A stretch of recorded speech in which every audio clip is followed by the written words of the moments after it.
We need to talk about suicide. I get emails from people asking about suicide. Is it a sin? Does it send you to hell? And then others that talk about they're afraid their children or their parents are considering suicide. And then others, tragically, I get email from them that say, my son, my daughter, my mother, my friend, they committed suicide. Where are they? What does God think of this? Well, of course, God does not want us to take human life, and that would include your own.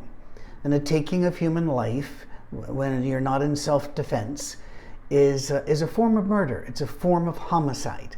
And so, no, by the way, it's rather strange, but suicide is actually on the books in almost every state in the United States and in many Western territories as being illegal. And so if you attempt it, that gives them that little bit of an edge to get you into treatment. It's not like if you attempt it, they're going to put you in prison in most localities. But they may put you in a mental hospital for a mental health hold, and that varies according to which state you're in. Suicide is a last resort, obviously. And so we should take this very, very seriously, and let's talk. All right, first of all, I want you to memorize the number. 988. In the United States and its territories, 988 will immediately connect you to a suicide hotline. In Canada, 911 is really your best bet. But if you live in Canada, what I would do is I would go look up the numbers, because they have different numbers for French speakers and English speakers, and they have different ways of texting in. It's rather complicated, frankly. And so look up those numbers and keep them with you in your phone or in your vehicle, somewhere where you have them. In the US, it's much, much simpler. You can just dial 988. All right, that's it.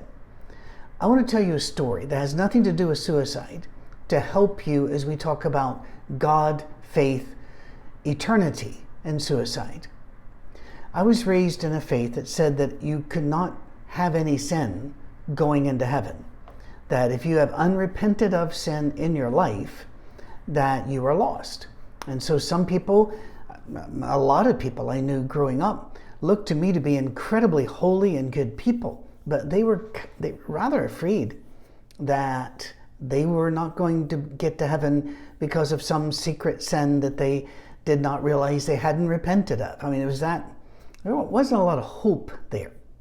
And one story told to illustrate this stuck with me.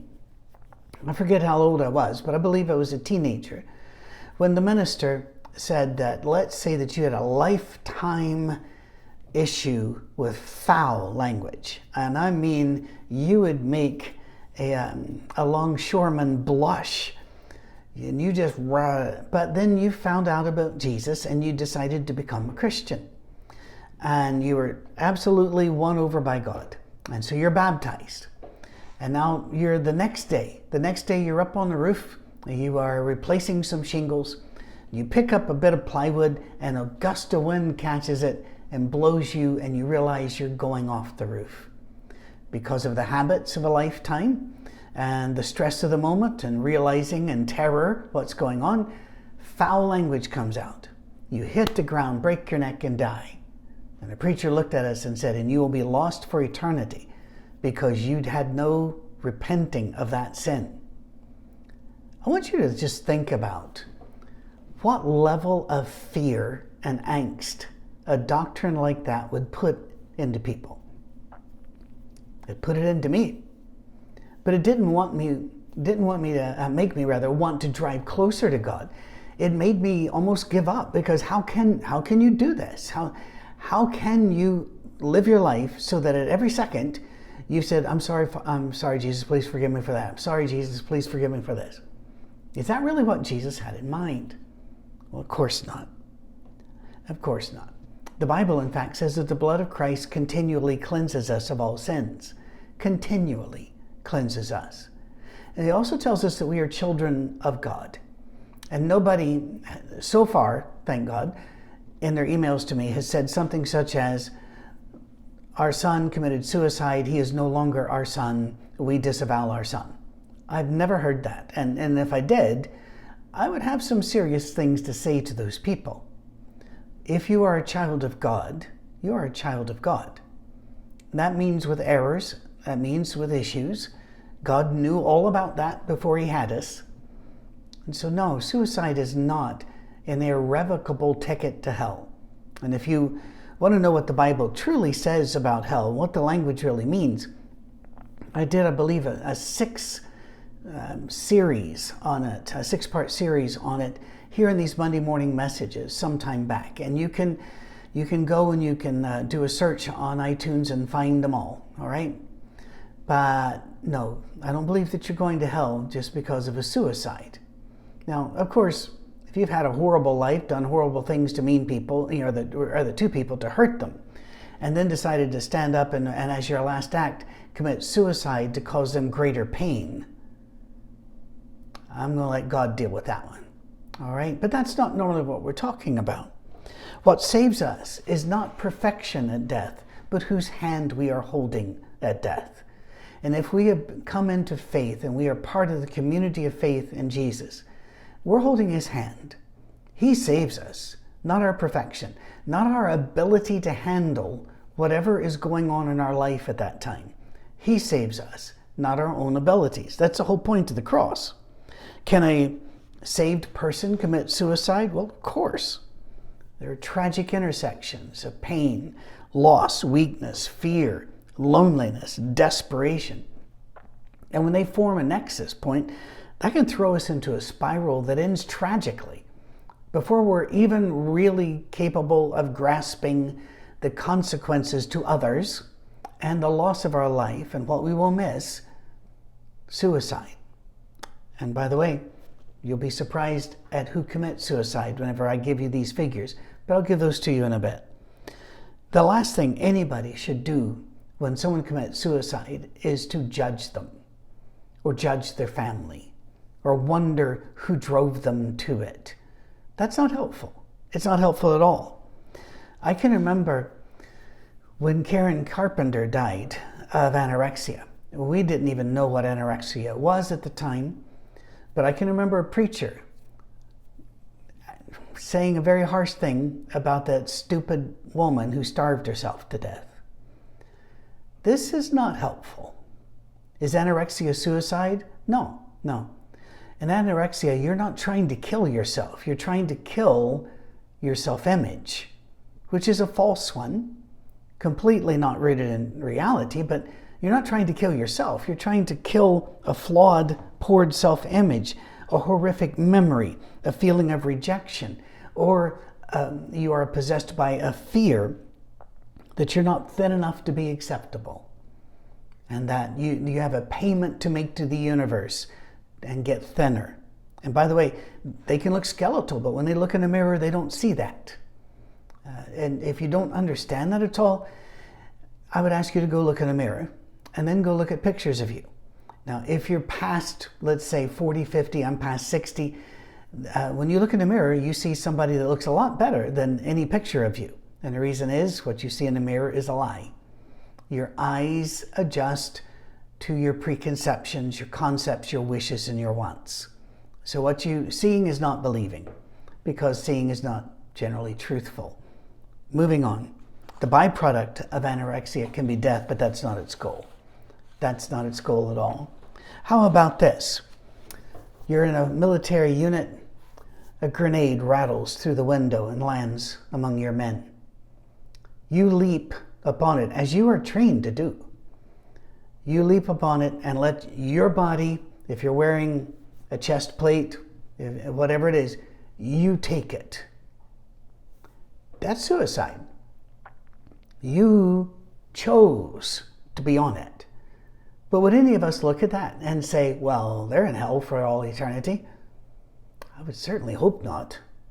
What they did was an act of self-sacrifice, courage, an incredible courage. What about this? Planes slam into the Twin Towers. After a while, you realize there's no way out for you. You feel the heat. You feel the shifting. Every place you try to open, smoke and ash and debris pours at you, just cannons at you. out of every stairway. The elevators have long since cut and broken. You know that standing there, you will roast to death. So instead, you step out. Have you committed a sin? No. You've accepted the inevitable. The same goes with somebody, let's say, who receives a diagnosis of a kind of cancer. Not any kind at all. Many are eminently treatable. Many of them are eminently curable. But let's say you get one, and they're saying, I'm making up numbers here, 20, 30% chance that you'll be cancer-free in 5 years, whatever it is. And you look at that and you go, no, it's not worth it for me to go through these treatments, to spend this money for a small chance of years in agony before I die, just spreading the agony. And so you say no. You will have family members telling you that that's just another form of suicide. No, it isn't. No, it isn't. It's accepting that life is limited and choosing the way you wish to live the rest of your limited life. We need to watch how we label things. Shall I get very offensive now? I guess I shall. If we have to label deaths by anorexia, for example, as suicide, how are we going to label the deaths by obesity? Obesity is an epidemic, not just in America. It is growing everywhere in the world. I did not mean a pun when I said growing. This is a serious thing. And obesity, by the way, is immensely complex. It's not always just overeating, but overeating does play a part because calories in, calories out is part of the equation. But shall we then start listing deaths by obesity, cigarettes, donuts, old country buffet, couch sitting, worry? Shall we call all those suicides? I don't think so. I don't think you want to do that, do you? I would hope not. Is giving up your life for another a form of suicide? Well, then Jesus would have committed suicide because he had the ability. In Scripture, it makes it very plain to have stopped the cross. I truly believe in John 17. If he had not continued his prayer with, nevertheless, not my will, but thine be done, there would have been no cross and no hope for us. But the prophecies were also very clear that if he called to God, there would be legions of angels come to keep him from even stumbling. So he voluntarily, he walked down off the Mount of Olives, leaving his sleeping buddies behind, and presented himself to the arresting mob. Is that suicide? No. Is it willingly giving up your life? Yes. So it's a whole lot of depends on what else is going on, isn't it? When a soldier or police officer gives up their life for another, it's not suicide. It's love and grace and courage and honor. Suicide, however, can be not to giving up your life because you know it's limited and the like, but rather you're doing it as a way to harm others, and now you'll see. And I have read some suicide notes, few, but more than I ever wanted to read, that were basically, this will show you and you're going to be sorry now. That's a different issue. And I still think God saves. I think his grace is far more immense than anything we've imagined. So I'm not going to even push there, but I'm just going to say, I'm not talking about that. I'm talking about there are people whose suicide is because they just see no hope. You might want to look at the Monday morning message, the last Monday in August, when I talked about stories and consequences. And the stories we're telling our children and millennials right now is that leads to a hopelessness and a why live. And no wonder the suicides in those age groups are ticking up as far as we can tell. Right now, we're getting more stories than data, but that's because data lags by about 2 years. It just takes that time for the death certificates and everything and the research to be done. But I will say this. You and I have no business judging anyone for suicide or not. We should be the ones that speak to them of life and then live a life that shows them hope in life. And that would mean we guard the negativisms in our life. We're not always looking for something to disapprove. We're not always looking for somebody on the internet to correct. We're not always looking for an enemy that'll explain why our life isn't perfect. But instead, we look at our blessings, we look at our Savior, we hold His hand, and we keep our eyes open for the people that He would see. Now, I told you I would give you some figures. Leading cause of death in America is not suicide. It's the 12th leading cause of death. And that should get you some comfort, because if you just read newspapers, you would think it was higher than that. But who commits suicide?